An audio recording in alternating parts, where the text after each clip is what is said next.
All right, Go Produce. Here we are with episode number 7 of the Reflection series. My name is Big Lou. This is Go Produce. This is a podcast where we explore how music industry professionals turn their passions into profit. Today's episode, we're featuring Dan Brodbeck, Kathryn King, Dajaun Martineau, Gerry Rozo, Saidat Abari-Vandenberg, Jay Hodgson, and Tiernan Heffron. Make sure that you stay until the end where I share our 3 main takeaways. And make sure to come back every single Wednesday for a new episode of Go Produce.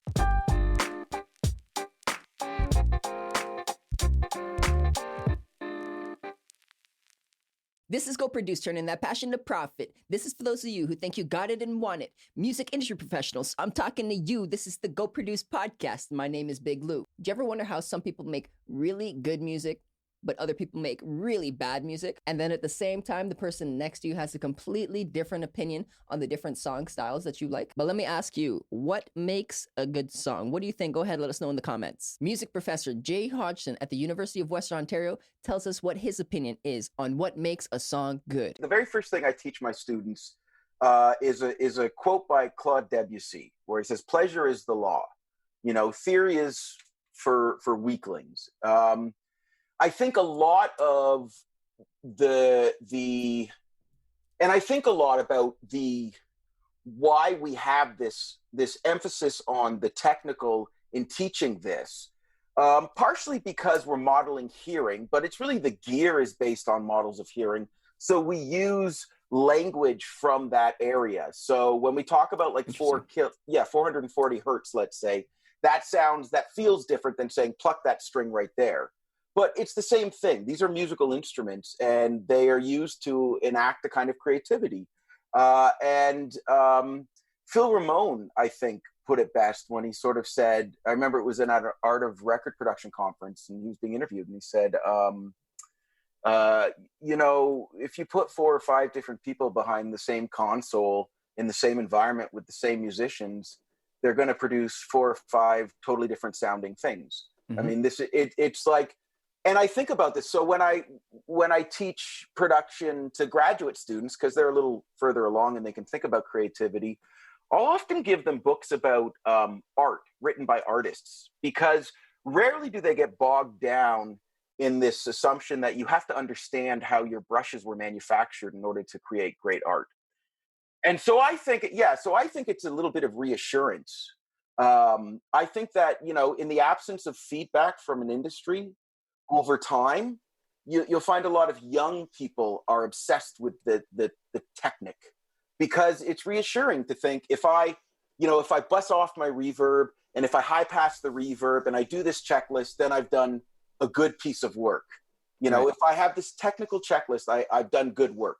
And then over time, you just work and you realize sometimes that shitty mic that costs 75 cents, from your older brother, gets a great vocal sound off this one vocalist in this one room, and you become far less interested in the technical. Ultimately, pleasure is the law. Theory is for weaklings. The song just needs to feel good to the consumer. That's it. The artist and the engineer are now tasked to make this song feel good for their targeted consumer. Theory can definitely be used to make this process more effective, but it is not required. Once you get into the routine of actually making songs, you will get a better feel for how to make your music pleasurable. How are you going to approach your songwriting? This is how Kathryn King does hers. But I'm also somebody that appreciates the writing and the rewriting process. So there is something to be said for sitting down and laboring something out over an idea. Something may have inspired me during the day, because the music comes from a faith base. If I've heard a message in church, if I've heard a preacher or seen something on social media that has inspired me, I can sit down and labor over that point and spend days or weeks creating that way. And so really my process is probably split between those two things, but I prefer the sense of the organic download, because for me that carries an authenticity for me, and that's not a judgment on other people's process.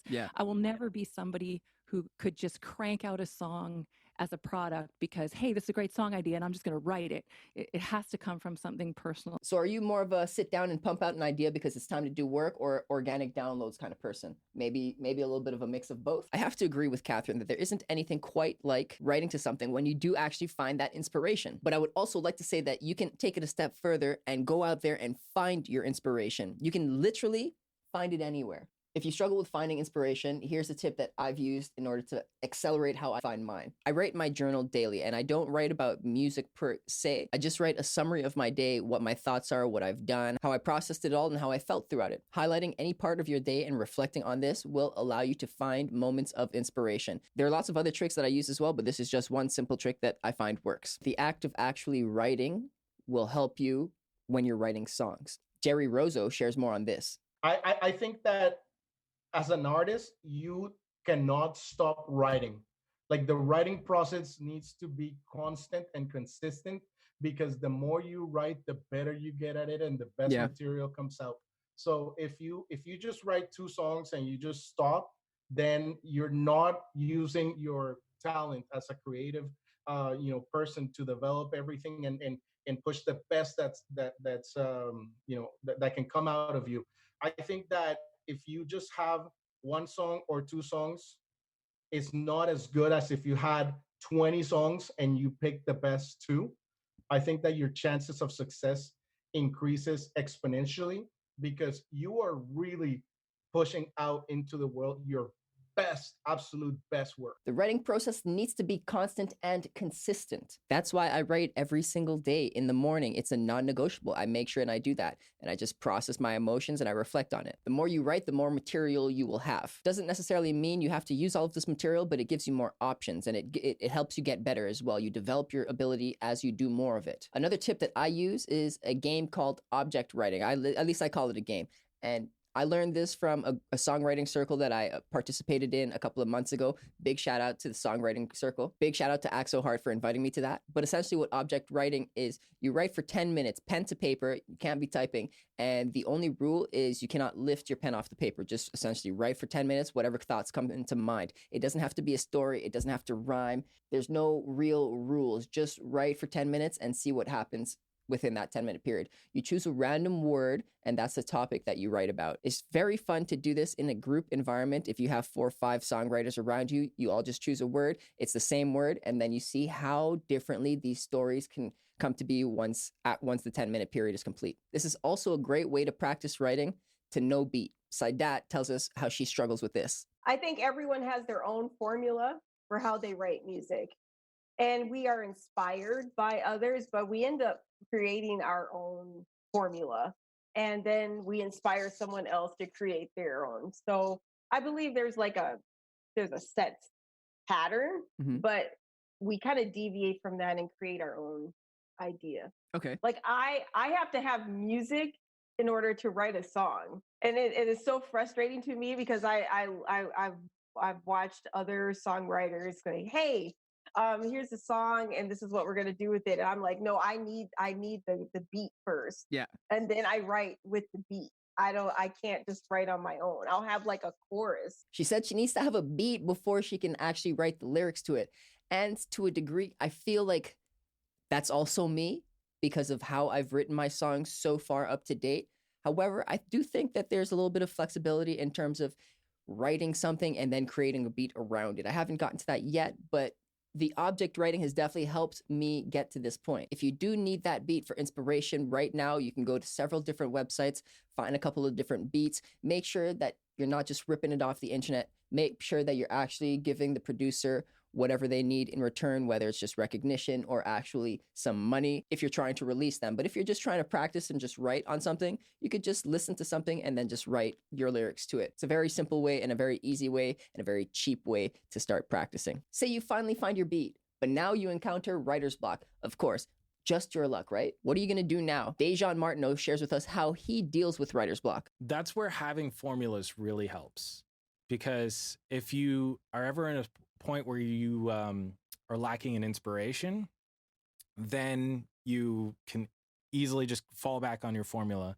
And if I have writer's block for myself, for example, the easiest way to get out of it is to write for someone else. He shared a couple of stellar tricks in there, and I'm going to make sure to apply those to me whenever if I do encounter writer's block. I'm sure I will in the future, but oddly enough, the journaling that I did mention earlier on in this video does help me very much with writing. What's really fun about this whole process is that the more that you engage in the writing process, the more familiar you get with your creative process. And that's really, really a beautiful thing. Once you're able to harness that, you can really, really enter that flow state. Dan Brodbeck shares with us the time he experienced the creative process with Dolores from the Cranberries. It couldn't be more, I can't describe it.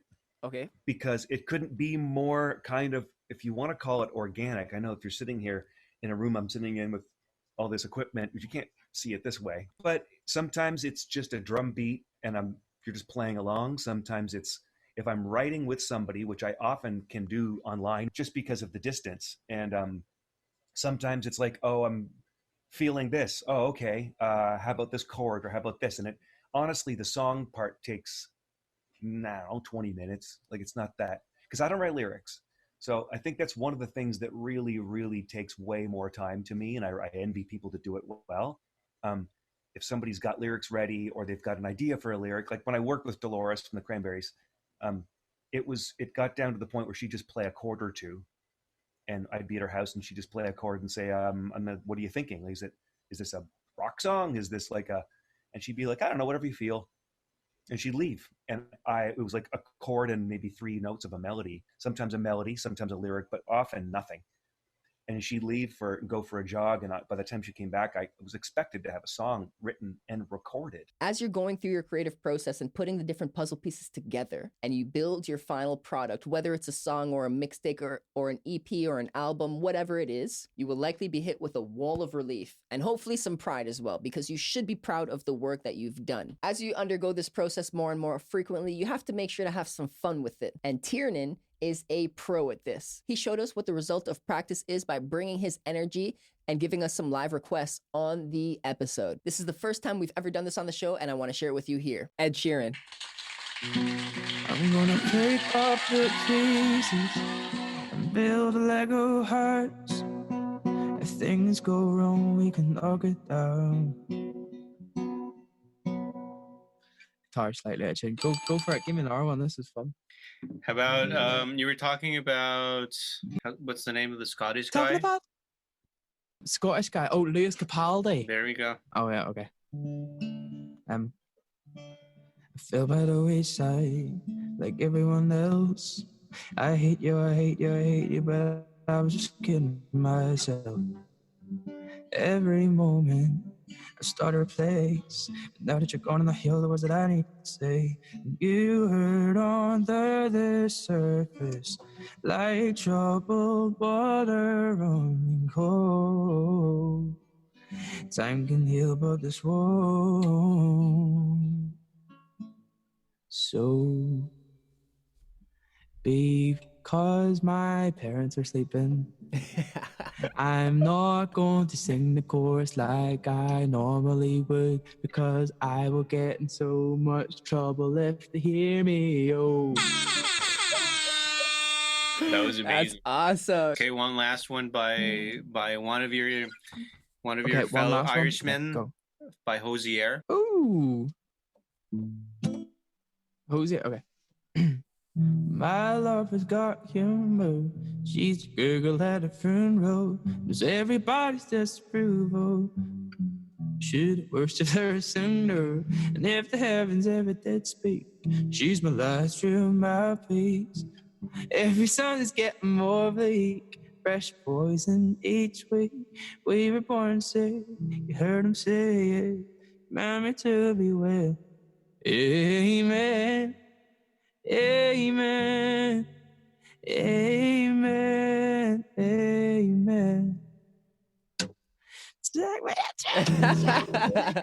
Goes in. That's awesome. That's awesome. Thank you for doing that. Very good. Always fantastic energy from this lad. I would definitely recommend checking him out. His name, once again, is Tiernan Heffron. He's got that drive, and he's obviously very talented. Yeah, that brings us to the 3 main takeaways for the episode. That was a lot of movement, a lot of gestures there. I feel like it was kind of awkward, but whatever. 3 main takeaways. Takeaway number 1, make sure the music feels good. If it doesn't feel good to you, then it probably doesn't feel good to the people that you made the music for. Takeaway number 2, make sure you prioritize writing. Write out your ideas. Write in a journal. Write a verse every day. Write with friends. Write out random words. Read a dictionary. Just write. Takeaway number 3, beat writer's block by writing for someone else. And the win here is if they don't end up liking what you wrote for them, but you still like it, you could use it for you. With all of that out of the way, next week we're going to be diving into our conversations that we've had with people from TV, from radio, from apps, and educators. It's kind of hard to categorize them all together, but they are all very important. They're integral parts of the music industry. I'm super excited to get into that. This will be our final episode for the Reflection series. That will be episode number 8. That is next week. Following that, we will have season 4 underway, and you can expect that in 2 weeks' time. That'll be coming out mid-June. All right, Go Produce, with all of that mentioned, I want to move on to our shout outs. Shout out to all the parties involved. Thank you so much, Prevail Media Group, for the beautiful facility. Without this space, we wouldn't be able to make this happen. Thank you so much for our listeners for listening to the entire episode. If you are on Apple Podcasts, please go ahead, leave us a review. If you're on Spotify, go ahead, hit that download button. But most of all, make sure to tell all of your music industry friends about the Go Produce podcast. If you want to help them turn their passions into profit as well, you can find more information at www.goproduce.ca. You can follow us on Instagram, and please consider contacting me directly at LOUIS. That's Louis at goproduce.ca. I would love to receive any and all feedback. That's it. That's everything. We out. Ooh.